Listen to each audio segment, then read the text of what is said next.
Alibag Panvel विनाथांबा ST प्रवाशांना बनावट ticket देणाऱ्या अलिबाग आगाराच्या वाहकाविरोधात पोयनाड पोलिसात गुन्हा दाखल करण्यात आलाय। तिकीट वितरण मशीनमध्ये छेडछाड करून तो तिकीट देत असे। 19 ऑगस्ट 2026 रोजी पहाटे सुमारे 4:45 वाजता पोयनाड येथील एसटी स्टॉपवर ही घटना घडली। जनार्दन मात्रे हे पेण तालुक्यातील कोळवे येथे रहिवासी असून अलिबाग डेपोचे वाहक म्हणून कार्यरत आहेत। त्यांना पनवेल बस डेपो इथे विनावाहक आणि विनाथांबा बसमध्ये चढणाऱ्या प्रवाशांना तिकीट वितरणाचं कर्तव्य देण्यात आलं होतं। कर्तव्य बजावत असताना संबंधित वाहकानं महामंडळानं दिलेल्या तिकीट वितरण मशीनमध्ये छेडछाड केल्याचा आरोप आहे।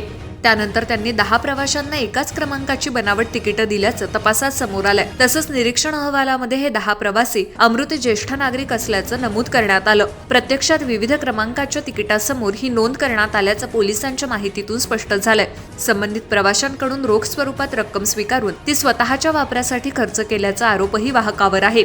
या प्रकारामुळे महाराष्ट्र राज्य मार्ग परिवहन महामंडळाची तसंच शासनाची आर्थिक फसवणूक झाल्याचं तक्रारीत नमूद करण्यात आलंय। या प्रकरणी पोयनाड पोलीस ठाण्यात गुन्हा दाखल करण्यात आलाय। पुढील तपास पोलीस उपनिरीक्षक विनोद सुर्वे करत आहेत।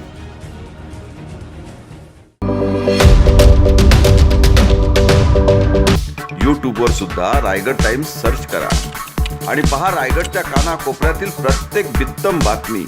आणि हो, लगेच सबस्क्राईब बटनवर क्लिक करायला विसरू नका। रायगड टाइम्स, आपलं चॅनल, आपला आवाज।